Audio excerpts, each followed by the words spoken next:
Bienvenue dans Salarié Provisoire, le podcast qui te donne le cœur de devenir entrepreneur. J'ai lancé cet enregistrement de podcast en me rendant compte finalement que je n'avais pas de sujet.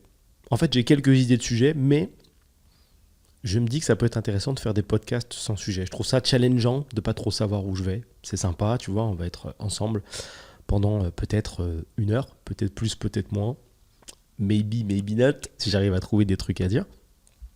Et j'ai réfléchi à plein de trucs bien. J'ai noté plein de choses très sympathiques.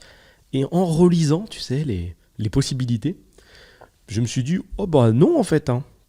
Non, je vais faire autre chose. Je vais carrément faire autre chose.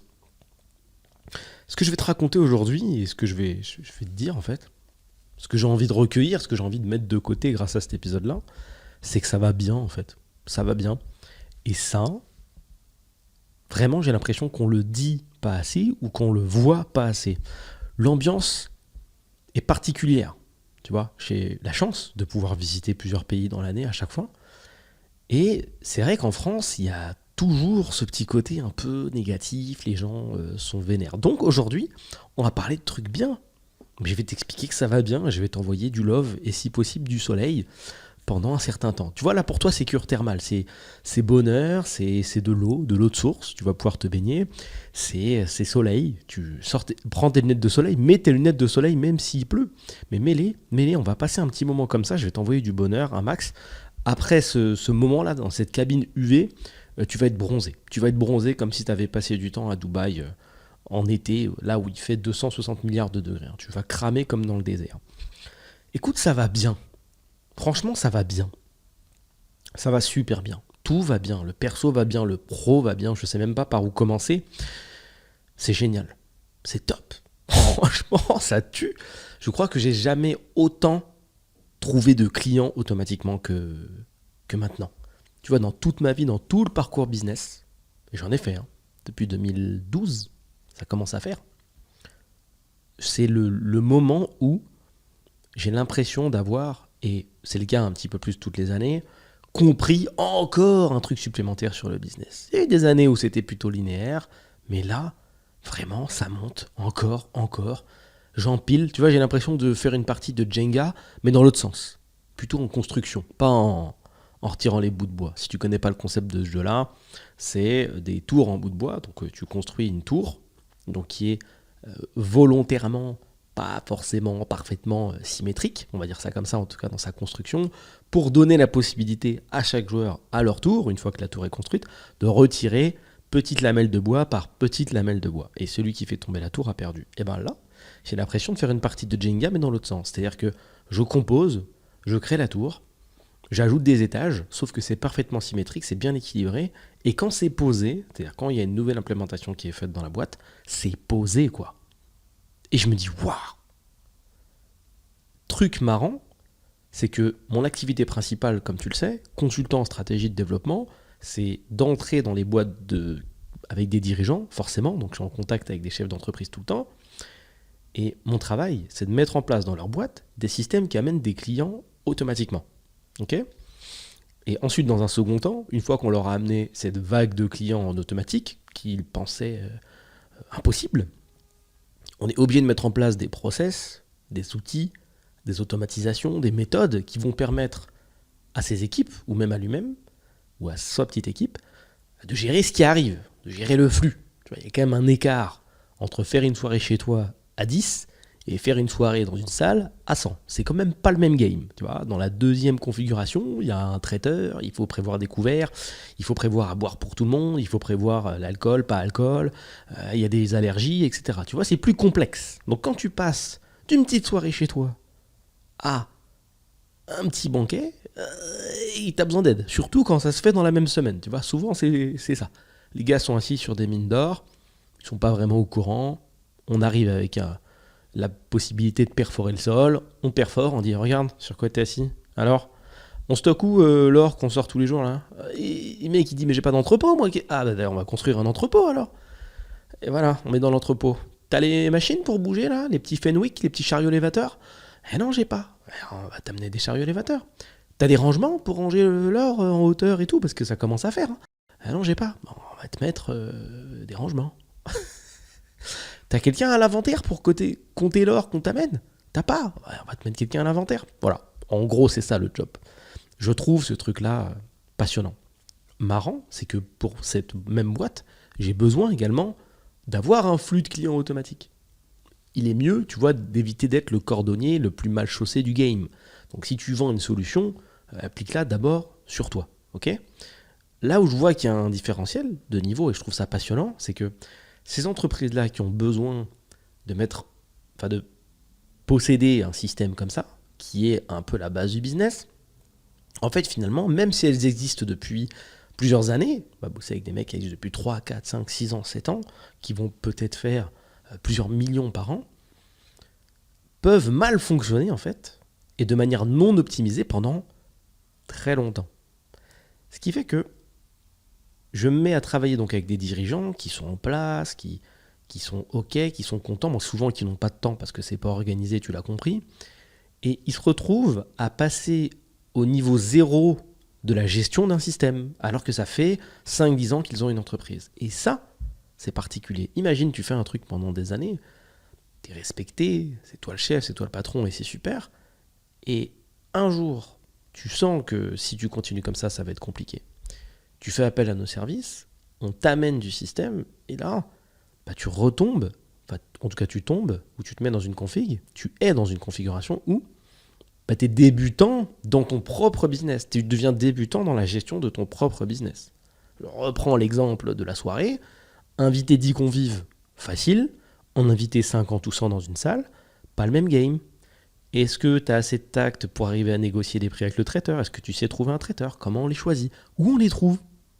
Comment on commande? Comment on stocke la nourriture? On la met où? Gros frigo? Petit frigo? On fait stocker à côté? On fait livrer le jour même? Qui sert? C'est lui? Il a des serveurs? J'ai des serveurs. J'ai des potes? Comment je peux? Tu vois, il y a énormément de questions qui se posent, alors que c'est pareil en soi. Le but, c'est de passer un bon moment et de manger. Mais non, la gestion est différente. Donc il y a plein de chefs d'entreprise qui se retrouvent dans cette configuration-là. Ils sont très contents parce qu'ils l'ont voulu. On force personne à faire appel à nous. De toute façon, c'est pas possible, tu l'as compris. Si tu écoutes mes podcasts, tu peux pas forcer quelqu'un à travailler avec toi. Faut qu'il en ait envie, faut qu'il y ait un besoin. Il se retrouve dans cette configuration que c'est nouveau pour lui, tu vois. Il est nouveau dans sa boîte, alors qu'il est patron dans sa boîte. De manière globale, c'est très bien pris. Les gens sont contents parce qu'ils se disent « Waouh, c'est le truc dont j'ai rêvé sans vraiment rêver. » Tu vois, c'est-à-dire que ça a pu me traverser l'esprit un moment. J'ai pu me dire « Oh, j'aimerais bien avoir quelqu'un qui m'aide et qui ait une espèce de vue d'ensemble pour me dire « Voilà, il faut bouger tel bouton, il faut appuyer à tel endroit, changer tel réglage pour avoir tel niveau de chiffre d'affaires ou tel niveau de qualité d'entreprise. » J'aimerais bien, mais c'est une pensée qui va durer 10 secondes, tu vois, sur toute l'année. Et là, on lui amène ce truc dont il n'a jamais osé vraiment rêver. Donc quand la personne est dans cette position, elle est à la fois secouée, heureuse, et elle retrouve cette envie de bosser dans sa boîte qu'elle avait bien souvent perdue, où c'était devenu une espèce de routine de désorganisation, où tu fais rien dans le bon sens. Tu dois préparer un plat, tu fais d'abord chauffer la casserole à 7, pendant 5 minutes, vide, après tu dis « Ah mais attends, il faut que je coupe la viande, mais je l'ai pas, donc je vais l'acheter. » Donc ta casserole chauffe, tu vas acheter la viande, tu reviens avec, mais il faut faire la queue là-bas, t'as oublié ta carte, donc tu reviens chez toi, tu repars avec ta carte, t'as fait attendre tout le monde, tu payes, tu ramènes ta viande, et tu peux pas la préparer comme ça. Faut la couper, mais ta casserole elle est brûlante, il y a quasiment le feu chez toi, donc tu jettes ça sans couper, ça cuit mal, tu mets un couvercle pour essayer quand même d'avoir une cuisson uniforme, il n'y a pas de féculent, donc tu dois faire du riz, tu regardes, ta casserole elle est où, la vaisselle, mince c'est pas propre, donc du coup tu déplaces toute ta vaisselle, tu sors ta casserole, tu la poses sur ta plaque, ouais il n'y a pas d'eau, mince, donc tu vas, voilà, il y a des gens qui fonctionnent comme ça pendant 10 ans, ils arrivent à servir 2-3 assiettes, tu vois, mais bon, c'est pas des plats de ouf, c'est vendable si on devait les vendre, mais c'est pas la folie, c'est pas optimisé, tu vois, c'est pas comme chez Five Guys, où t'arrives, tu prends ta commande, il y a un mec qui est préposé au steak, il y a un mec qui est préposé au pain, il y a un mec qui est préposé à la salade, tomates, oignons et piments si t'as demandé, et fromage, tu vois, c'est bien sectorisé, tout le monde a son job, dès qu'il y a une commande qui rentre dans le pipe, il y a un mec qui a commandé, double steak, fromage, salade tomate, piment, double pain, emballage. tac, tac, ça arrive, chacun fait son job. Le premier gars, il arrive, il prend la commande. Enfin, le premier gars, son rôle, c'est de noter la commande sur la caisse et de prendre le paiement. Le mec derrière, boum, il coupe le pain. Le mec derrière, il a déjà lancé 12 steaks parce qu'il y a d'autres commandes. Il en prend 2 parce que tu as pris un double steak. Il passe au mec derrière. Hop, il met toi tomate, tes oignons, tout ce que tu as demandé. Et derrière, le mec, il emballe. Tac, tac, tac. En 2 minutes, ton sandwich, il est prêt. Il est accompagné. Et le mec des frites au bout, lui, tout ce qu'il fait, c'est friter. Il prend les frites, il les coupe. Enfin, il prend les pommes de terre, il découpe, il jette dans la friteuse, il sert. Tout simplement. Et le dernier, c'est le préposé au sac. Il rassemble tout, il prend tes frites, il prend ton hamburger, tac, il met dans un sac, et il dit « Commande 42 !» Toi, t'as ton ticket, 42. 42, c'est moi. Merci monsieur, on passe à autre chose. Un écart énorme entre les deux entreprises que je viens de t'indiquer. Heureusement que Fiverr ne bosse pas comme ça. D'ailleurs, ce serait pas possible, ils s'en seraient pas là. Donc, des changements de vie comme ça, changer la vie de gens, je te jure, ça te procure une satisfaction qui est difficile à décrire. Tu peux aider quelqu'un, c'est bien. Mais quand ça touche à sa vie, tu vois, en son lui intérieur, et que ça change son quotidien, parce que quelqu'un de désorganisé comme, professionnellement, comme je viens de te l'indiquer, forcément, ça rejaillit sur son perso. Nous, on travaille avec des dirigeants qui ont à cœur de faire avancer leur boîte aussi avec leur temps. Donc, on ne va jamais bosser avec des grands comptes qu'on ne rencontrera jamais, tu vois. Il y a quand même peu de chances que je m'embête à signer Total Energy, où je vais jamais rencontrer le PDG parce qu'il s'en fout. C'est un capitaine d'industrie, il a autre chose à faire, tu vois, de la productivité. Il s'en fout. Il y a un mec en dessous de lui, qui a un mec en dessous de lui, qui a un mec en dessous de lui, qui a un mec en dessous de lui, et ainsi de suite. Tu fais un mail, tu écris un mail au mec de Total, tu lui écris salut, est-ce que les fleurs sont blanches lorsqu'en été il fait 22 degrés, quand lui il le reçoit, ça a plus de sens. Et il y a marqué bonjour, je m'appelle Henri, tu vois. Ça a tellement été déformé, c'est passé par tellement de cerveaux, par tellement de meetings, tellement de réunions, tellement d'interventions, tu vois, ça modifie tout, c'est le vrai téléphone arabe comme on dit, quoi. Tu pars sur une série de mots au début, et à la fin, comme tout le monde interprète et modifie, et fait passer au travers de son prisme personnel, on arrive sur une chaîne de caractères qui n'a plus aucun sens. Donc ça, c'est quelque chose que je veux pas, c'est un truc qu'on veut pas non plus avec l'équipe, on n'a pas envie de se galérer avec ce genre de chef d'entreprise, même si ce serait top de signer peut-être des contrats à plusieurs millions par an comme ça. Mais bon, est-ce que vraiment on a envie de ça? Je pense pas, tu vois. Même si ça paye, c'est vachement chiant d'envoyer un mail et que ça réponde pas, ou que ça réponde de travers, ou qu'on mette 3 semaines à obtenir une réponse. Et c'est encore pire, c'est pareil en termes de vente. Pour vendre ça, c'est galère, ça doit passer par 15 personnes, les gens n'ont pas vraiment le besoin, il faut sans cesse prouver.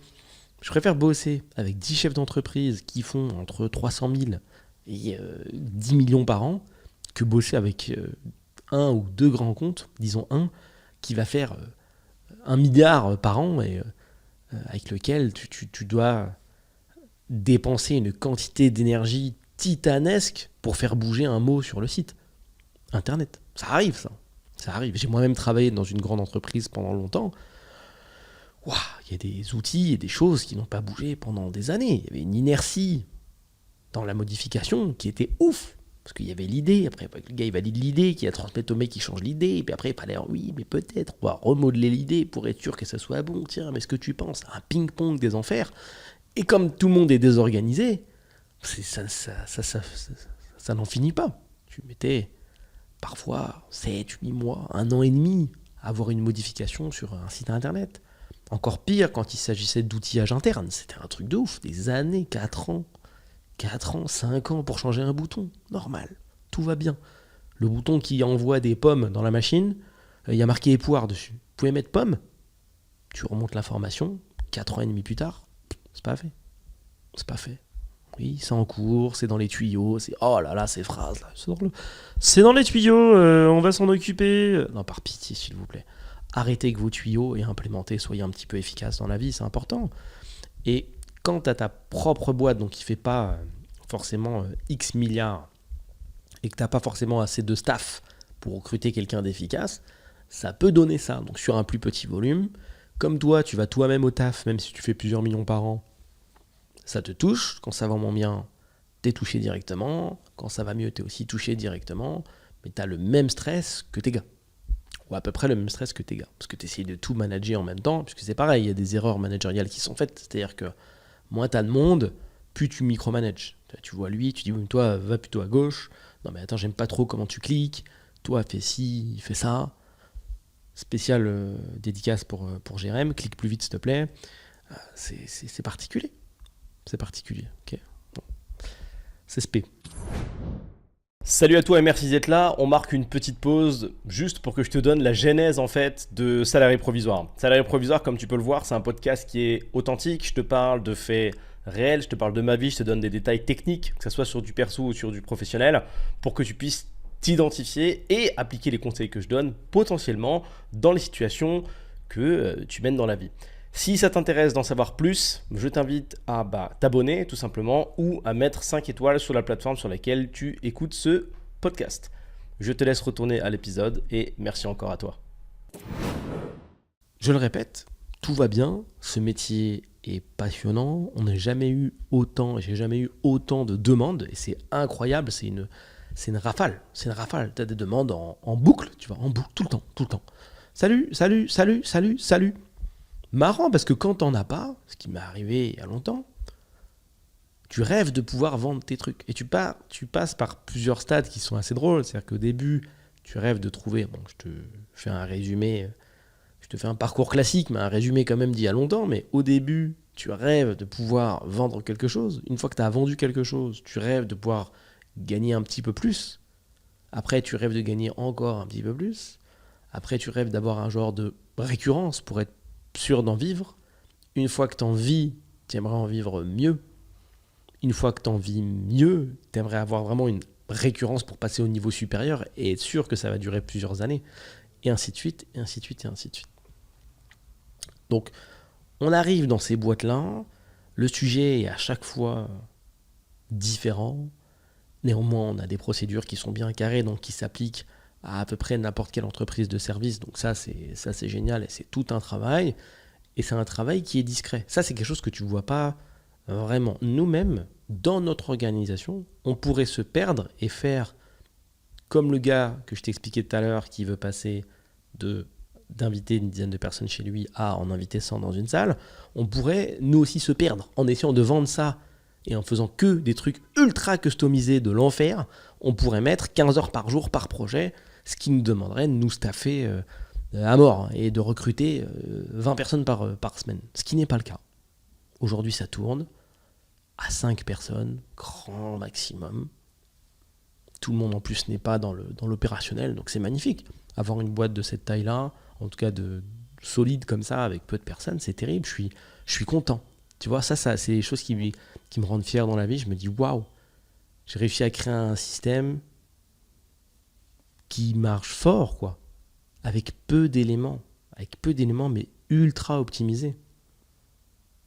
Ce qui fait qu'au lieu d'avoir une cuisine avec trop d'éléments, il y a ce qu'il faut. Ok, là, dans cette cuisine, je vois ce machin. Est-ce qu'il n'y a pas un combi qui fait à la fois mixeur, à la fois cuiseur, à la fois, séparateur de ce que tu veux, à la fois un autre truc. Ok, tu vois, là, il y avait 4 machines. Ça prend sur ton plan de travail 1m50. Grâce à ton combi, ça prend 30 cm. Voilà, ça tient. Tac, tac. Très simple. T'as un tout en un. 5 en 1, 6 en 1. Et aujourd'hui, c'est ça qu'on a. Tu vois, un vrai système d'acquisition pour trouver des clients automatiquement hyper puissant. On a juste à tourner les boutons pour faire des tests. Alors que d'autres boîtes vont, si je te dois te donner une équivalence, d'autres boîtes vont te donner des flyers, tu vois. Nous, on tourne des boutons, on teste des axes, tiens, ça c'est bien. Tu vois, on met une pièce dans la machine et on voit ce qui se passe en bas. On met 10 €, parfois ça en fait 0, donc c'est pas la bonne approche, donc on change. Ah, ça a fait 100. Mettons plus. Ah tiens, on peut tester une autre machine en même temps. Même système dedans, mais sur une autre zone géographique. On met 10. Ah tiens, ça fait 1000. Intéressant. À surveiller celle-ci. Tiens, occupe-toi de celle-ci. Mets des pièces et puis change un peu la stratégie dedans. Hop. Et puis on reprend. Bon, celle-ci, elle rapporte rien. Bon, on arrête de l'utiliser. Mettons dans celle-ci 2000. Ah, il y a peut-être un truc à faire. Et puis tu mets des ressources comme ça. Tu vois, petit à petit, tu te transformes en quelqu'un qui alloue des ressources. Là, tu places les gens tranquillement, et toi, ton système avec les gens dedans, qui eux-mêmes gèrent des systèmes, ça devient aussi un système, tu vois, c'est un système dans le système. Et toi, tu mets des ressources là-dedans. Et toi-même, tu es une machine, parce que il y a toujours des nouvelles choses. Tu vois des nouvelles stratégies, des nouvelles idées, des nouvelles... Tu vois, là, j'étais il n'y a pas longtemps à l'étranger, j'ai eu une nouvelle idée, et je vais la mettre dans le système qui va être mise dans le système plus tard. C'est-à-dire qu'on teste pour nous, et si c'est bien, ça peut aussi devenir une nouvelle verticale stratégique pour un client. Tu vois, je vois un truc passer, il y a un gars qui dit oui, vous pouvez faire des e-books. C'est pas une stratégie très récente de faire des e-books, mais on n'en faisait pas jusque maintenant. Partons sur ça, on essaye. Mais attends, mais comment on pourrait réussir à standardiser le truc pour que nos clients puissent bénéficier d'une stratégie comme ça? Parce que mine de rien, c'est balèze. Dire à ton client, on sait que c'est pas possible, mais on va trouver une solution. Dire à ton client, tiens, dans ta thématique, il serait intéressant d'avoir un genre de livre blanc, de la documentation, qu'on pourrait présenter à ton audience potentielle pour les faire venir vers nous, tu vois, pour que tu puisses signer plus de personnes. Je pense que c'est pas très proposé dans les boîtes. Alors c'est pas parce que c'est pas proposé que c'est automatiquement bien. C'est bien parce que justement c'est quelque chose qui fonctionne, et parce que justement dans certains cas de figure ça peut permettre d'amener des résultats qui sont différents de ceux des autres, qui vont appliquer des stratégies plutôt classiques comme juste faire de la publicité ou faire 2-3 posts sur LinkedIn. Tu vois, c'est quelque chose d'intéressant. Et puis ça s'appuie sur une stratégie marketing que j'aime beaucoup, qui consiste à tout simplement apporter de la valeur et rendre humain tout ça. Aujourd'hui, moi les contenus que je peux créer, c'est des contenus qui sont humains, comme tu le sais. C'est pour ça que tu m'écoutes peut-être aujourd'hui. Et c'est les retours que j'ai, que ce soit en message, ou par mail, ou quand on se voit en vrai, c'est authentique, c'est cool. T'as pas de sujet de podcast, tu fais un podcast, il n'y a pas de sujet, c'est pas grave, on s'en fout. Juste tu fais. Et tu kiffes. Vie simple. Vraiment vie simple. Plus complexe quand il s'agit de business, parce que là c'est beaucoup de méthodes, mais en soi, quand je prends un peu de recul, c'est... Vu que j'ai tout documenté, c'est jamais que l'application de stratégies que j'ai pu écrire. C'est pas forcément des stratégies que j'ai inventées. Parce que moi, je pars du fait qu'on invente jamais vraiment rien. Tu vois, on est la somme de ce qu'on a pu rencontrer, de ce qui nous a plu. Je t'ai déjà donné souvent l'exemple, mais quand tu passes beaucoup de temps avec quelqu'un et que tu l'entends beaucoup rire, tu ris comme lui. Mais lui-même, son rire, il ne l'a pas inventé, ça se trouve. Tu vois, lui aussi, il a passé du temps avec d'autres personnes, il a copié ce rire. Il l'a peut-être entendu dans une vidéo, c'est peut-être dans sa famille, qu'il y a un gars qui rit comme ça, il l'a entendu à Noël, mais il a pris un bout de ça. Et on est composé comme ça. Aujourd'hui, quand je te fais des podcasts, c'est un méli-mélo de ce que je vois passer, c'est un méli-mélo de cette connaissance que j'ai pu engendrer. Je n'ai pas réinventé à chaque fois la roue, je n'ai pas réinventé Google, je n'ai pas réinventé la manière de faire, mais j'ai une approche différente qui me permet en fait finalement de colorer, en fait, de donner une couleur à ma façon de faire. C'est un angle, voilà, c'est un angle, c'est une manière d'approcher les choses. Et en fait, tu te rends compte que finalement, nous, en tant qu'humains, il y a des choses qui existent déjà. Alors, il y a aussi des inventeurs, etc. Tu n'es pas obligé d'inventer quelque chose pour exploser dans ce que tu fais, mais en fait, on teinte ce qu'on rencontre et on est un mélange. C'est pour ça que c'est Idriss Aberkan qui avait fait cette explication que j'avais trouvée très sympathique en disant finalement que quand tu faisais du partage de connaissances, une connaissance A, chez la personne en face de toi, ça faisait pas une connaissance A, ça faisait une connaissance B. Et là, je te donne un modèle simple, on pourrait l'appeler B365 680. Et lui, cette connaissance B365 680, il va la partager avec quelqu'un, et ça va faire une connaissance Z 400 542 V1, en fait. Parce que lorsque tu communiques des informations à quelqu'un, il les apprécie au travers de son prisme. Donc il les modifie, sans le vouloir. C'est automatique. Ça dépend en fait de ce que tu as vécu. Ça dépend de tout ça. Qu'est-ce que tu as vécu? Comment tu vois les choses? J'ai un exemple frais qui est assez drôle. Moi j'adore les chats. Comme beaucoup de Français, pour le coup. Un classique. Vraiment, là je t'ai pas donné une info de ouf. Vraiment pas exceptionnelle comme caractéristique. Mon père, sa vision des chats n'est pas du tout celle que j'ai.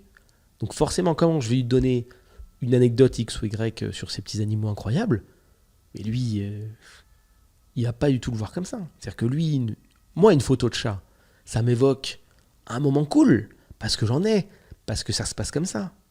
Mais lui, sa référence au chat, c'est avoir, il y a longtemps, dans les années X, été chez une amie de ma mère, qu'ils avaient en commun, et que cette amie, justement, entretenait très très mal son appartement. Ça sentait la pisse, tu connais, sale, limite syndrome de Diogène. Il y a des trucs partout, dedans il y a des chats, en même temps on n'aère pas. Donc lui, son image de chat, son prisme, c'est les chats c'est dégueulasse. Les chats c'est dégueulasse, ça laisse des poils partout, ça fait ses besoins n'importe où, et quand t'en as, ça sent mauvais chez toi. C'est sa vision. Donc forcément, quand tu vas communiquer avec une personne comme ça, sur un sujet que toi tu adores, ou sur un sujet, pas forcément sans adorer, mais sur ce sujet-là, toi tu arrives avec tous ces moments vécus avec les petites bêtes, et ça s'est super, super bien passé, et c'est génial, et ça sent pas mauvais, et c'est bien géré, parce qu'à partir du moment où tu sais changer la litière, et que tu possèdes la technologie de type fenêtre dans ton domicile, et que normalement ton coude arrive à s'aligner avec ton poignet et à faire ce mouvement puis ce mouvement, normalement, avec la bonne fréquence, on arrive sur un projet où l'air rentre de dehors. Ça peut le faire. Ok, ça peut le faire. Donc en théorie, t'es pas censé avoir un appart squatté si tu fais l'effort. Ça devrait être possible. Moi, je possède en fait ce niveau de proprioception qui me permet, tu vois, d'aller chercher la rotation. Donc ça va, c'est ok, tu vois. Tu rentres ici, tu te dis pas, oh, mais qu'est-ce qui se passe, il doit y avoir au moins 20 chats qui... Non, ça sent rien. Tout est ok. Donc lui, il a cette vision-là qui me fait beaucoup rire. Et cet exemple est bien sûr absurde, bien que réel. Et dans la vie, bah, ça marche avec tout. Donc, quand tu proposes des services ou quand tu parles de X sujet avec quelqu'un, il faut toujours te dire qu'il le voit à travers son prisme, même s'il s'en rend pas vraiment compte. C'est comme ça, tu vois. C'est la vie. Il est prismé. Même moi, quand je te dis ça et quand je te dis ça va bien, c'est à travers mon prisme. C'est à travers ma vie. C'est à travers ma vision. Parce que déjà de base, j'ai décidé avec le temps qu'il n'y avait pas grand-chose de grave dans la vie. Parce que je sais que sur Terre, il y a des gens qui vivent des trucs hardcore. Et j'ai réussi à me conditionner pour me dire, gars, tu ne peux pas te plaindre. T'es mal à vie. T'as à manger, tu peux dormir tous les jours, sans problème. Qu'est-ce que je te dise? T'as faim, il y a à manger. S'il n'y a pas à manger, tu vas acheter. Ton perso, il est top. Quelle plainte? Tu ne peux pas avoir autre chose sur le visage qu'un sourire. Kiffe. C'est mon conditionnement.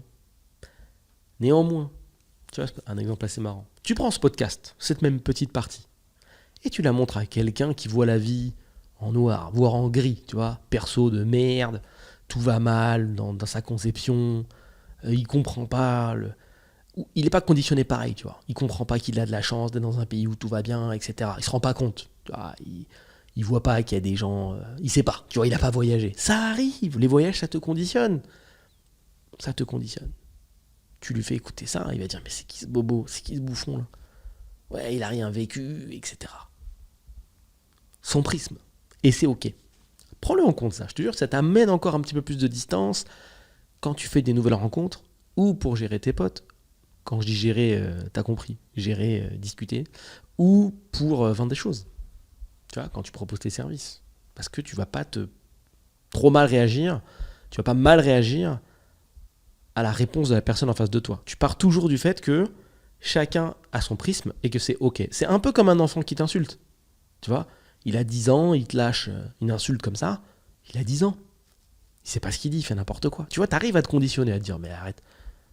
Ouais, parce que sinon tu te battrais avec lui en fait. Alors que le gars dans 10 ans, à 20 ans, s'il fait ça, tu le déglingues. Mais à 10 piges, il n'y a aucune animosité. C'est désarmé tout de suite. Pourtant, c'est les mêmes gars.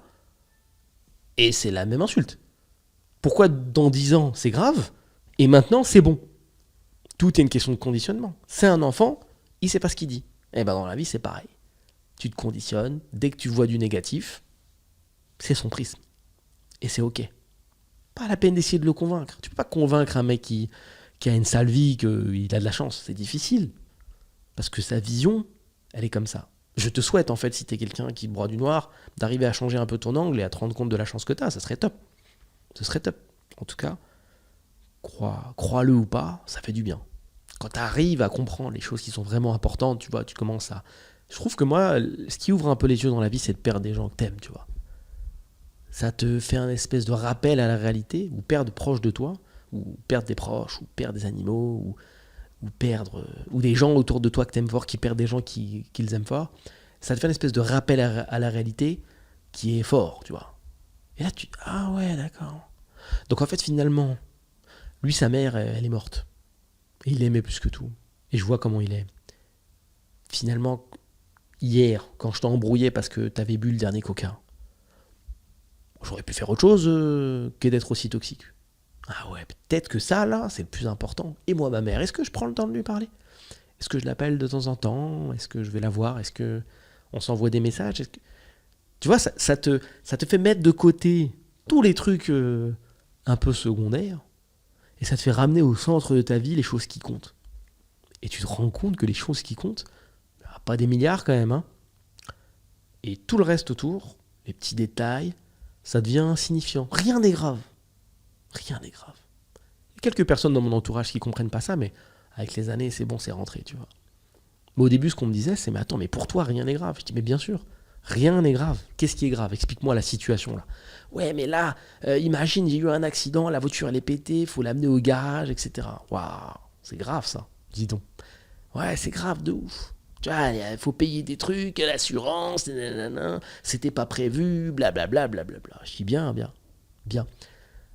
Tu préfères mourir? Tu préfères être blessé? Tu préfères être coupé en deux? Tu préfères perdre quelqu'un qui était dans la voiture? Si ça avait été le cas, t'aurais compris que ça, c'est pas grave. Paye-moi tes fucking 400 € là. C'est même pas toi qui vas faire les réparations. C'est même pas toi qui paye. C'est ton assurance. Passe ton call. Organise ton rendez-vous. L'expert passe. Qu'on en finisse en fait.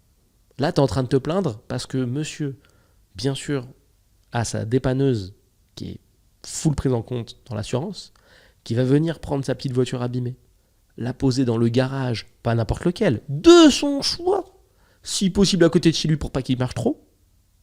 Dans ce garage, l'assurance va s'organiser avec le garage sans t'en parler pour faire passer un expert que tu connais pas, qui va lui-même regarder les dégâts, convenir, sans t'en parler toujours, d'un niveau de réparation, si c'est possible, et de lancer les travaux avec le garagiste, toujours en tout automatique.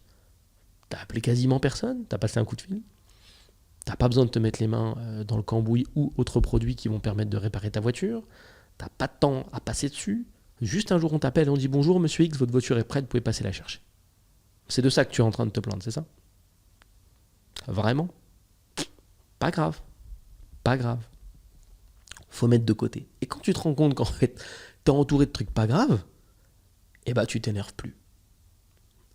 Et quand tu te rends compte que s'énerver, c'est toxique, et que l'énergie que tu déploies pour t'énerver, elle touche l'autre, essaye de t'énerver en face de quelqu'un. Tu verras à quel point c'est communicatif. Essaye d'être content en face de quelqu'un. Tu verras à quel point c'est communicatif aussi. C'est la même chose. Mais moi, ça, je l'ai en tête. Donc je sais que quelqu'un qui s'énerve, il m'envoie beaucoup de signaux qui sont pas bons, c'est-à-dire qu'il m'envoie une mauvaise énergie, il est pas content, il me transmet un truc que j'aime pas, tu vois, c'est assez toxique. En plus, il me montre qu'il perd ses gonds, donc c'est un manque de maîtrise qui est quand même assez incroyable. Moi, c'est comme je dis, ah, d'accord, tu t'énerves. Non, oh, démodé de ouf, hein, de s'énerver. Hein. Oh là là, il s'énerve encore lui. Et il a pas compris, il faut lire des livres, hein, frère. Faut lire des livres, mon frérot. C'est waouh, tu t'énerves. C'est comme un mec qui sortirait nulle part, il me dirait, sale noir. Oh, t'es démodé de ouf, hein. C'était dans les années 90, ça, que c'était stylé. Là, non, hein. Là, il y a pas, hein. Il y avait des mecs comme toi à l'époque, là, ils sont discrets de ouf, hein. Ils sortent que dans des moments un peu particuliers, mais sinon, non. Moi, j'ai jamais entendu, perso, en X années passées sur Terre, j'ai pas encore vu ça. Ça existe, hein, c'est sûr, mais moi, j'ai pas vu. Démodé de ouf. Démodé de ouf. Très complexe. Bon. Je reprends sur mon petit sujet d'optimisation. Donc, quand tu changes la vie des gens, des petits dirigeants, c'est super. Ils sont contents. Ils sont reconnaissants as fuck. Super reconnaissants, pardon pour l'anglicisme. et il parle de toi, et ça c'est super. Je rappelle que le bouche à oreille n'est pas une stratégie. Si tu m'écoutes et que tu as un business et que tu te dis « Ah ouais, moi aussi je fais du bon travail, on parle de moi ». D'accord, mais as-tu un système pour trouver des clients automatiquement? Si tu n'en as pas, il faut que tu en trouves un. Parce que c'est ça la base de ton business. Le fait qu'il parle de toi, c'est bien. Imagine, c'est comme si tu avais un resto et tu dis « Nous, notre valeur ajoutée dans les restos, c'est que c'est bon ». Est-ce vraiment une valeur ajoutée pour un restaurant? Non. Tu es un professionnel de la nourriture. Donc si tu veux, c'est un peu la base de ton métier, c'est que ça soit bon. Tu peux pas avoir un resto qui dure sur le long terme et qui est pas bon. Donc déjà de base, c'est comme si tu disais, nous, la valeur ajoutée de notre restaurant, c'est de servir des plats à table. Bon, il y a des restaurants sans table, mais bon bref, dans le monde du restaurant, des gens qui ont avec des tables. Voilà. Valeur ajoutée, avoir un serveur. Prenons des restaurants de la même taille à chaque fois. Avoir un serveur, prendre la commande. Écoute la pub du resto. Bonjour, j'ai un resto qui est exceptionnel. Nous avons quelques valeurs ajoutées, je vais vous les citer. Nous prenons la commande à table. Nous avons un menu avec plusieurs choix. Nous apportons les assiettes directement à votre table. C'est pas genre, tu viens, tu te lèves. Non, non, on les amène. Et tu veux savoir? C'est bon. Je te jure, c'est mangeable. Tu goûtes, t'es là, tu prends du plaisir. Incroyable, non, c'est ça la valeur ajoutée de mon restaurant. Et pour terminer, à la base c'était pas prévu, mais maintenant on le fait, c'est génial, c'est qu'on prend les paiements directement par carte bleue, ou par espèce, ou par ticket restaurant. Est-ce que tu te rends compte? Voilà, je te viens de faire une démo d'un resto qui n'a aucune valeur ajoutée. C'est la base, c'est la base. Donc avoir un business qui n'a pas de système pour trouver des clients, c'est embêtant. Que tu fasses bien le job, encore heureux, puisque tu vends la prestation. C'est le projet. Qui vend ta prestation et dit ouais, je le fais, mais moi je le fais dégueulasse, ça va, ça va être dégueu. Mais vas-y, je le fais si tu veux, mais ça va pas être bien. C'est comme tu veux. Tu signes pas. Comme tu veux. Tu choisis. Fais-toi plaisir. Complexe. Putain, j'avais pas fait de vanne encore. Vas-y, j'essaie de faire un podcast sérieux. Voilà. Qu'est-ce qui va bien d'autre? Il y a des projets sympas, mais est-ce que je t'en parle tout de suite? Je préfère te montrer, tu verras bien. Donc ça, je le mets de côté. Il y en a qui le savent déjà en exclu, vous allez voir. Il y a d'autres trucs qui vont bien, mais on va les mettre de côté et je te montre bientôt. Bon, le retour sur le bootcamp, le fait que ça soit super bien passé, qu'on ait pu se voir en vrai, aïe. Ça, je pense que j'en ai assez parlé. Incroyable. T'as toujours le lien dans la description si tu veux checker le bootcamp. Une journée de business entière animée par moi-même, un kiff, oh lolo, un kiff incroyable. Tout le monde a passé un bon moment. J'ai l'impression que je sais plus quoi dire. C'était trop bien. Franchement, c'était trop bien. Hâte de faire la suite. Ça, c'est ok. Dans les trucs qui vont bien. Oh ouais, ça faut que je te le dise. Ça fait des années que je travaille en fait sur sur les possibilités d'automatisation. Alors ça peut paraître un petit peu technique, mais c'est quelque chose qui est réel aujourd'hui. C'est-à-dire qu'il y a vraiment deux mondes. Il y a trois, on va dire. Il y a les gens qui vont utiliser des outils à l'ancienne, classiques, Excel, Word, tes notes sur ton téléphone. Tu sais, Apple, là, Notes, ou Android, Notes aussi. Il y a les gens du milieu qui vont utiliser... Alors, c'est la catégorie du milieu, c'est pas du milieu du business ou du milieu de l'automatisation. Trois catégories, une à gauche, une au milieu, une à droite. Il y a les gens du milieu qui, eux, vont utiliser des outils un petit peu plus récents, tu vois, qui vont dire, tiens, pour faire mes appels, je vais utiliser... Je vais dire Zoom, c'est devenu conventionnel. Avant, c'était un peu moins connu. Je vais utiliser un concurrent de Google Meet. Je vais utiliser Fireflies, voilà, par exemple. Ou je vais coupler Fireflies à Google Meet parce que je sais que quand je fais des appels sur Google Meet, boum, Fireflies vient dans la conversation et l'enregistre. Voilà, donc ça, c'est les gens du milieu. Ils sont un petit peu plus techniques, mais c'est pas non plus des grands automatiseurs de ouf. Tu vas voir où je veux en venir. Je vais te donner un deuxième exemple où des gens qui vont dire, moi, tous les fichiers, je les fais pas sur Word, je les fais sur Google Doc, parce que moi, je peux partager ce que je fais et c'est collaboratif. Voilà. Donc, on a les gens de gauche et on a les gens du milieu. Tu vois, donc, tout à gauche, pas technicien du tout, très basique. Au milieu, ça va, ils s'intéressent à des solutions un petit peu sympas. Et toujours au milieu, ils vont utiliser de temps en temps aussi ChatGPT. Donc, ils vont directement sur le site, ils ont un abonnement à 20 balles par mois, et puis ils posent des questions, et voilà. Et c'est cool. Mais il y a les gens tout à droite. Moi, je suis dans l'équipe des gens tout à droite. En fait, nous, les gens tout à droite, on a l'info que des logiciels comme ChatGPT, très avancés, donc des applications web, il y en a genre 7-8 000 différentes, qui font plein de choses. T'as bien entendu, 7-8 000 qui font plein de choses. Et je dirais même plus Je dirais même plus que je suis pas à droite, mais à droite. Tu vois, encore après, on va faire une 4e catégorie. Là, on va parler de ceux de droite juste. Ceux de droite, ils sont au courant qu'il y a des applications comme ça, des SaaS, SaaS, Software as a Service, donc des applications web qui sortent un petit peu tout le temps et qui vont amener des fonctionnalités. Parce que sache que sur Terre, pendant que toi tu fais autre chose, et c'est OK, pendant que moi je fais autre chose, et c'est OK aussi, il y a des développeurs qui s'allient, tu vois, qui se mettent en équipe, et qui vont lancer de nouveaux programmes, de nouvelles applications web qui vont venir solutionner des problématiques. Ils vont repérer que dans Google Doc, il y a un usage qui est désagréable. Par exemple, je te donne un truc qui n'existe pas, mais quand j'appuie sur il me manque telle fonctionnalité, j'aimerais bien pouvoir partager, j'aimerais bien pouvoir faire X ou Y chose. T'as un mec, il va s'allier avec un autre dev ou le faire tout seul, et il va sortir une application qui va s'appeler DocDoc, et qui, dans DocDoc, tu retrouves tout ce que tu as toujours voulu retrouver dans Google Doc. Tu vois, à chaque fois que tu t'es dit « Oh, j'aimerais trop que ça fasse ça », bah eux, ils l'ont fait. Ils l'ont pas fait dans Google Doc. Hein. Ils ont recréé une application à côté qui s'appelle DocDoc, et c'est la leur. Ok ? Il y a des gens qui font ça sur à peu près tout le temps. Donc des applications web, qu'on appelle aussi des SaaS, je te le répète, SaaS, il y en a 7-8 000 pour l'instant, mais il y en a en plus tous les jours. Et donc les gens qui sont à droite, eux, ils savent que ça existe. Donc ils restent connectés, ils essayent, tu vois, ils voient les nouvelles applications, ils regardent, ils disent « Waouh, c'est nouveau, il y a ça, ça permet de faire telle chose, c'est génial. » Je vais l'utiliser, tu vois. Là, par exemple, il y a une application qui vient de sortir, qui s'appelle Arcade. Elle te permet de faire des pubs UGC, donc User Generated Content, donc avec des gens qui sont face cam avec un smartphone, en IA. Donc ça veut dire que tu n'as plus besoin de trouver...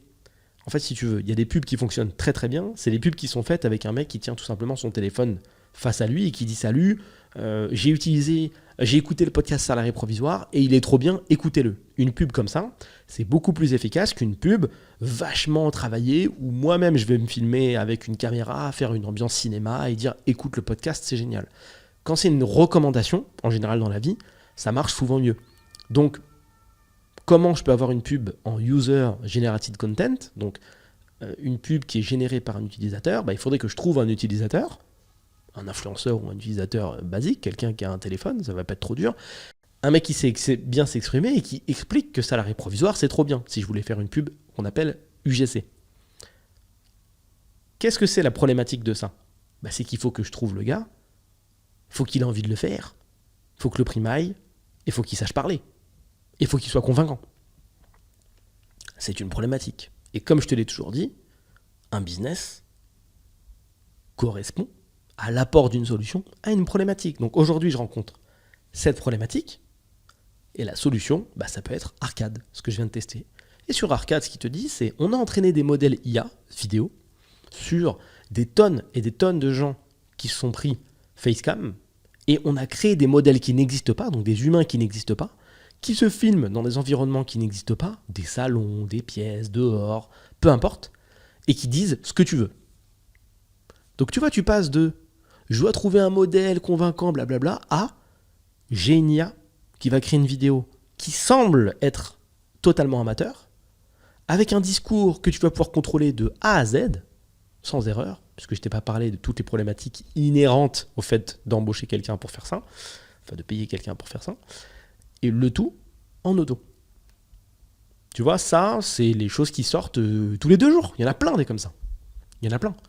Il y en a une encore qui est passée, je ne sais plus comment elle s'appelle, elle te permet de générer des vidéos à partir d'un texte. Ça, c'est la même chose. Tu écris « Je veux un homme qui a la couleur de peau bleue, qui rentre dans un open space et qui dit bonjour à tout le monde. » Tu appuies, en 5 minutes, ta vidéo, elle est générée.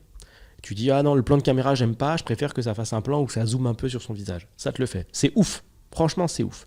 Ça, c'est des choses qui sont spécifiques à l'IA, mais ça reste quand même des SaaS, tu vois. C'est des choses qui vont te demander de payer un abonnement mensuel. Et c'est OK, c'est jamais des grands prix. Peu importe.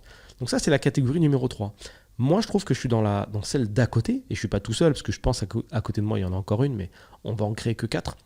C'est que je suis au courant qu'un jour, il y a un mec qui a créé un SaaS qui permet de connecter tout ça en même temps. Donc, quand tu sais que tu peux faire des mélanges comme ça, sur 7000 applications différentes, en fait, tu as accès à un puzzle de l'infini, en fait. Tu peux connecter tout avec tout. Alors tu peux faire des choses qui n'ont aucun sens, comme configurer un bouton dans un tableau Excel, enfin dans un tableau Sheet, Google Sheet, t'appuies dessus et quand t'appuies dessus, ça génère automatiquement une vidéo IA de toi en parlant et en disant le texte poète poète. Ça n'a pas de sens. Mais si tu réfléchis et que tu commences à essayer de créer des scénarios cohérents, là ça devient intéressant. Parce que tu peux dire, tiens, quand j'ai un nouvel angle, une nouvelle idée de business, un nouvel angle, je pourrais créer des pubs UGC pertinentes instantanément. Mais comment je vais faire exactement pour faire ça ? J'ai pas d'idée. Mais attends, mais j'ai ChatGPT. Donc du coup, dans le premier bloc de ton scénario d'automatisation, tu vas mettre un tableau, par exemple un Google Sheet, dans lequel tu vas dire, voilà, l'idée que je viens d'avoir, c'est que je compte faire des podcasts sur la Lune. Et tu as créé une automatisation, en tout cas dans ton bloc d'automatisation, tu demandes à ChatGPT de lire ce qui a marqué sur la première ligne, et de lire à chaque fois qu'il y aura une nouvelle ligne, et de te donner des angles de vente intéressants pour chaque ligne. Donc là, il lit automatiquement ChatGPT que tu vas faire apparemment des podcasts sur la Lune, et il te donne 3 angles. Il dit, écoute, tu peux parler de la boîte d'Elon Musk et dire que grâce à elle, tu es allé sur la Lune et que c'est le premier podcast sur la Lune. Tu peux dire que sur la Lune, il n'y a pas d'apesanteur et c'est vachement drôle de faire des podcasts en sautant. Ou tu peux dire le choix numéro 3. Puis après, tu peux continuer ton automatisation en disant, tu prends le texte qu'il y a dans cette colonne-là, qui a été généré encore une fois automatiquement, et puis tu copies ça dans Eleven Lab. Et Eleven Lab, c'est un SaaS qui est disponible et qui transforme ce que tu écris en voix. Puis tu configures, tu dis que tu veux que ça soit une voix française parce que tu veux faire des pubs en France ou ailleurs, on s'en fout. Et tu choisis le ton, tu choisis la vitesse, tu choisis le type de voix. Masculine, féminine, tu mets en place. Et puis après, tu connectes Arcade à la fin. Et puis tu fais un mélange de tout ça. Et tu te retrouves avec un système qui te permet de transformer ton idée du moment en la réalité quasiment instantanément. Donc, tu peux te retrouver dans une config où tu vis ta petite vie de business ou ta petite vie tout court. Tu as une idée, tu dis, tiens, pour mon podcast, comme on va en faire sur la Lune, faut que je trouve des idées. Tu prends ton téléphone, parce qu'il y a des applications SaaS qui sont installables sur téléphone. Pour ma part, j'utilise Todoist. Donc c'est mon truc de to-do, mais ça me sert aussi, dans certains cas de figure, à démarrer des automatisations. Et tu peux mettre dans ton dossier d'automatisation, tu écris un nouveau truc, que tu vas dicter, tu vois, t'as même pas besoin de l'écrire, hein. Moi j'ouvre une to-do et je la dicte, et je vais dire, voilà, je vais faire des podcasts sur Mars, tu valides. Et à partir du moment où tu valides, toi, ton scénario d'automatisation, il surveille en fait ce qui se passe sur ton Todoist. Et dès qu'il voit qu'il y a une nouvelle information, il la récupère, et il fait passer tout ce que je viens de te dire dans les différents blocs que je t'ai indiqués. C'est comme si tu avais créé une petite usine virtuelle qui fait tout ce que je viens de t'indiquer. Imagine le niveau de créativité que tu peux avoir. Tu pars d'une petite idée et tu dis vas-y, fais-moi la suite. Tu attends quelques minutes, tu reçois un mail. Dans le mail, il y a la vidéo d'un mec qui dit « Salut les gars, moi je m'appelle Marshall. Écoute, j'ai écouté Salarié Provisoire et ça fait des années que je l'écoute. Là, il y a les nouveaux épisodes sur Mars et je trouve ça incroyable parce que la pesanteur sur Mars, elle est totalement différente. Alors écoutez, vous avez l'info juste en dessous dans la barre de description pour écouter. » Si ça, c'est pas beau. Et là, je t'ai donné un exemple parmi des millions. Imagine avoir un puzzle devant toi avec 7000 pièces qui ont plusieurs manières d'être connectées. Pas genre, il y a une pièce, elle va à un endroit, tu vois, et tu cherches pendant des heures, tu fais tous les bords, après tu fais un petit peu plus, tu fais une pièce avant le bord, après 2 pièces avant le bord, et ainsi de suite, et à la pièce du milieu, tu finis. Non, pas ça. Imagine une pièce qui peut se mettre à plusieurs endroits, et qu'importe la manière dont tu places la pièce, tu arrives quelque part. Parce que je te dis, tu peux créer des scénarios qui n'ont pas de sens, qui servent à rien. Ça n'a pas de sens, mais c'est pour que tu comprennes l'idée.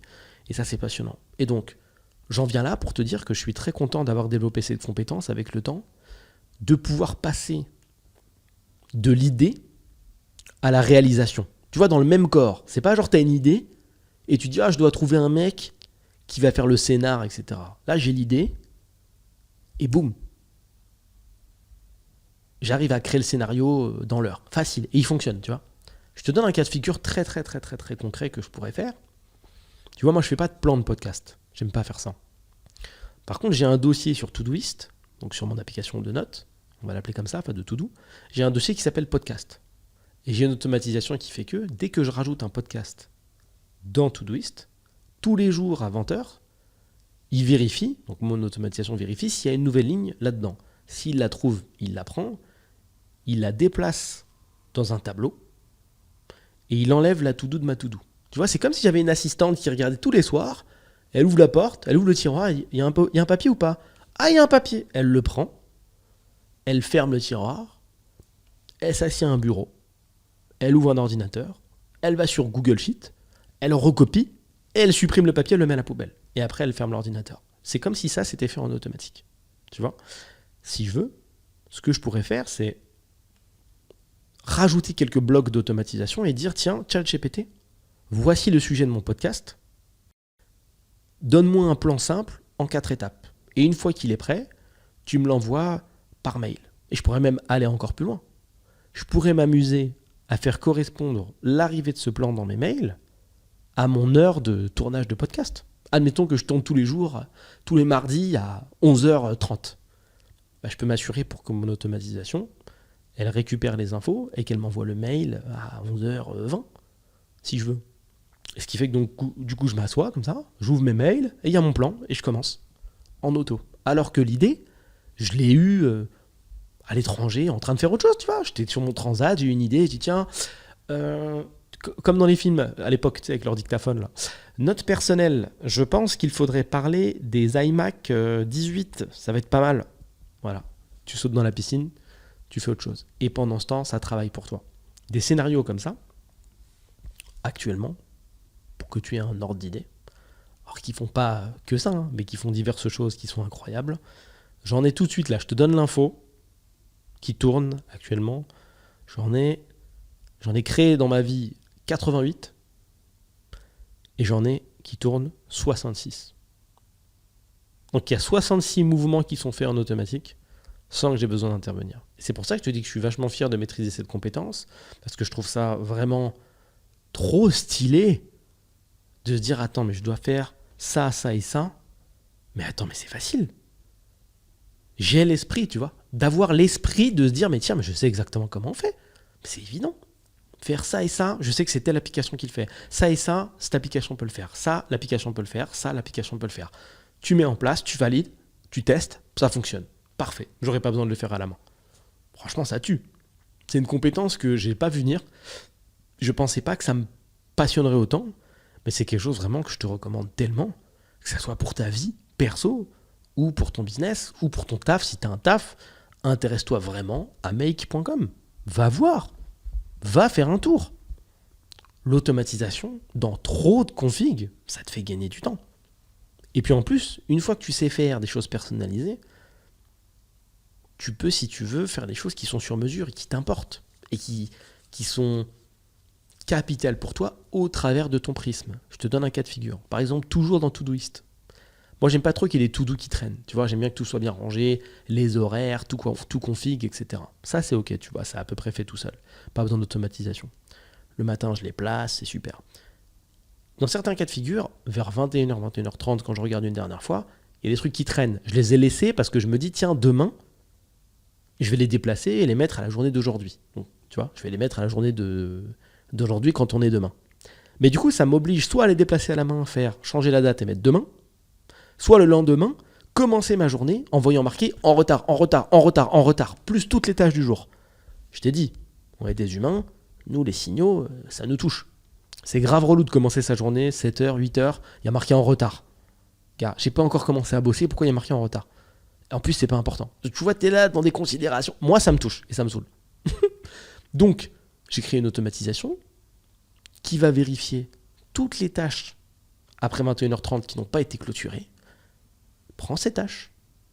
Il en change la priorité pour dire c'est plus une priorité 3, ça devient une priorité 2, puisque ça devait être fait hier et ça n'a pas été fait. Ça les met à la date du lendemain, ça les replace dans mon agenda tranquillement. Comme ça, quand j'arrive le matin, je vois tout de suite les priorités parce que je les ai oubliées le jour d'avant, pas parce qu'elles n'ont pas été traitées, et je vois les autres tâches. Donc je peux faire mon agencement comme je veux, en fonction. Il y a des tâches qui sont priorité 3, c'est-à-dire ça va, si je les fais pas, personne ne meurt. Et des tâches qui sont devenues priorité 2, parce que j'ai décalé le jour de l'action, tout simplement. Petit détail, très puissant. Très, très, très, très, très puissant. Et peut-être que toi, tu as déjà des scénarios là qui te parlent, tu vois. C'est possible. C'est possible. Tu peux aller beaucoup plus loin. Tu as des scénarios, là je te donne des scénarios avec 2-3 étages, enfin 2-3 blocs. Il faut que tu imagines ça comme des blocs côte à côte, des ronds côte à côte. Tu iras voir sur internet après, make.com. Tu vas voir sur Google où tu veux, tu vas regarder. Un des plus fifous que j'ai fait, qui était, enfin un des plus fifous, qui est un peu marrant que j'ai fait. À l'époque, je publiais pas mal sur LinkedIn. Et la flemme de faire des articles tous les jours. Oh là là, j'essayais de les faire à la main. Ça me saoulait, fallait prendre du temps, rédiger des machins. En plus, c'est un ton un peu spécial LinkedIn, tu vois, c'est une ambiance. Ça fatigue, tu vois. C'est pas trop mon mood LinkedIn. Donc je me suis dit, vas-y, je vais les faire automatiquement, ça serait pas mal. Pareil, j'ai fait un assistant sur ChatGPT, parce que il y a une partie de ChatGPT que toi tu vois, c'est-à-dire, tu as juste une boîte de dialogue, tu écris ce que tu veux dedans, c'est marrant, tu écris poète, il écrit poète. Mais dedans, tu peux communiquer de manière très avancée avec ChatGPT et tu peux créer ce qu'on appelle des assistants. Et des assistants, c'est comme un peu des pré-chats, tu vois. C'est-à-dire que tu briefes ChatGPT, tu vois, je crée un assistant qui va s'appeler recette de cuisine, et tu prends cette petite partie de ChatGPT qui va s'appeler recette de cuisine parce que tu l'as appelé comme ça, et tu lui écris un prompt, et cet assistant te répondra toujours en fonction de ton prompt. Donc si tu dis à ton prompt, tu es un chef cuisinier, et ton but, quand je t'écris des choses dans la boîte de dialogue, donc dans le petit endroit pour écrire, c'est de me répondre toujours avec les quantités, et ben tu as un assistant spécial cuisine.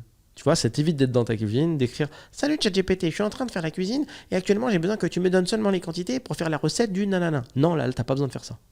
T'écris juste « poulet à la régulière », je dis n'importe quoi, et il te dit direct « Les quantités pour les poulets à la régulière, c'est ça et ça. » Tu vois, t'as besoin de te retaper un prompt en entier puisque tu as créé un assistant spécifique. Et donc à ce moment-là, j'avais créé un assistant spécifique pour LinkedIn, donc je vais te donner des exemples d'articles, parce que tu peux aussi moduler le ton qui est utilisé pour que ça colle à LinkedIn. Et j'avais créé ce qu'on appelle un générateur de contenu. Donc j'avais un tableau, c'est pas un Google Sheet, mais on va dire que c'était un Google Sheet, avec dedans des titres d'articles. J'avais un scénario, quand je l'actionnais, il me créait des titres automatiquement, tout simplement, on va pas s'embêter. Et un autre scénario qui regardait dans la liste des titres et qui créait à côté le contenu, en mode LinkedIn. Et après ça, c'était envoyé automatiquement à mon rédacteur qui pouvait soit tuner un petit peu le texte, soit publier directement. J'aurais pu même aller plus loin et faire en sorte que ce soit publié automatiquement. Tu vois. Donc tu peux créer une boucle où c'est créé automatiquement, mis en place automatiquement et publié automatiquement. C'est possible. Un exemple parmi tant d'autres. Tu peux aller vraiment très loin. Tu vois, donc ça, cette compétence, je la trouve ouf. C'est pour ça que je mets autant de temps à t'en parler. Ça me passionne de malade. Ça fait des années maintenant que je suis dans ce game-là. C'est vraiment top. Tu peux aller très très très loin et ça fait avancer ta créativité. J'ai l'impression de jouer au Lego mais en virtuel. Et si demain tu veux avancer plus vite et plus efficacement dans ce que tu fais, sache que si tu n'utilises aucun outil, c'est comme si tu marchais pieds nus maintenant là, dans la rue. Et que tu disais non mais ça pique un peu mais ça va. Tu vois, t'es vraiment perdu quoi. Comme si tu avais 15 km à faire dans ta ville et que tu étais pieds nus. Si tu n'utilises aucun outil, rien là, c'est-à-dire que tu es vraiment en mode note sur ton téléphone, ce qui est le cas de beaucoup, et c'est pas un reproche, sache qu'en termes de gap technologique, t'en es là. Pour que tu comprennes, ce qui est encore pire les gens qui notent sur papier. Ah, vous êtes mes préférés quand vous notez sur du papier. À quel moment c'est collaboratif le papier, les amis ? C'est pas collaboratif, c'est compliqué. Combien j'en ai rencontré comme ça ? Oui, moi je suis très papier, je note dans un cahier. Je dis ah ouais ? Est-ce que tu peux me ressortir l'idée que tu as eue sur telle chose ? Attends, je regarde. Et ça bouge le cahier dans tous les sens. Attends, j'étais sûr que c'était là. Tiens. Non. Et non. Sur Mac ou sur Windows, tu as la technologie qu'on appelle commande F ou contrôle F. Donc si tu as un mot-clé, je sais pas, tu as une idée sur une voiture, je fais contrôle F, j'écris voiture, et je cherche, et je trouve, instantanément. Non, le papier, c'est compliqué. Pour moi, vous êtes des gens pieds nus et vous faites dépasser par des voitures alors que vous avez 15 km à faire. Mais vous êtes OK. C'est-à-dire qu'il y a des bouts de verre, ça pique un peu, mais ça va. On a des chaussettes, on a des chaussures, On a même des semelles, si vous voulez, orthopédiques. C'est pour vous montrer un peu le niveau. En type de chaussures, il y en a une quantité folle. Mieux, on a des véhicules, trottinettes ou autres véhicules électriques. On a des voitures. On a la technologie essence, voiture, c'est un truc de ouf. Hein. Moteur, siège, vitres électriques, chauffage, volant. Enfin, c'est vraiment fou ce qu'on a. Voilà. Donc, mets des chaussettes, mets des chaussures, passe le permis, essaye de conduire. Et tu verras technologie parking, box qui ferme avec une télécommande, alarme. Et je m'arrête parce qu'il y en a tellement. Voiture autonome, on en est à la voiture autonome. On en est là. Tu es encore en pieds nus. Et dire ça va. Il y a beaucoup à apprendre. Et je te dis, ce genre de compétences, c'est une tuerie. Même si là, tu visualises pas les scénarios. Peu importe. Il y en a forcément que tu peux appliquer à ta vie. C'est sûr. Il y a trop de choses que tu peux gérer automatiquement. Toutes les tâches récurrentes là, que tu en as marre de te taper, sache que tu pourrais les automatiser. Et c'est dommage donc de perdre du temps dessus parce que ça t'occupe. Il y a beaucoup de choses à gérer. Ça pourrait faire l'objet de plusieurs podcasts. Toujours sympathique. Écoute, je te remercie de m'avoir écouté sur ce petit moment. Très sympa. Très sympa. J'espère que ça l'a été pour toi aussi. Rappelle-toi, ça va bien. Ça va très bien. C'est plutôt cool. Petit rappel, tu as la possibilité de me poser ta question directement en dessous de la vidéo, donc n'hésite pas, je pourrais potentiellement en faire un podcast, d'ailleurs je vais regarder si j'en ai reçu. Tu as également, comme j'ai pu te le dire plus tôt, la vidéo complète, enfin les vidéos complètes du bootcamp, si jamais tu n'y as pas participé et que tu veux les consulter, c'est dispo, bien sûr, si tu veux y accéder. Et si tu as une question, comme d'habitude, alors je reprends le pose ta question vite fait, pose ta question, voilà. Ça c'est trop bien. Voilà, vous continuez à en envoyer, c'est parfait. Lien dans la description, t'y vas, tu poses ta question, n'hésite pas. Ne te dis pas qu'elle n'est pas bonne, elle n'est pas pertinente, elle est bête. Il n'y a pas de question bête. N'hésite pas, pose ta question. Si t'as kiffé, laisse 5 étoiles quelque part sur la plateforme de ton choix, ça me ferait plaisir. Je commence à en avoir beaucoup, ça me fait plaisir. Je trouve ça grave cool, c'est top. Merci pour ton soutien, merci pour ton suivi. À bientôt.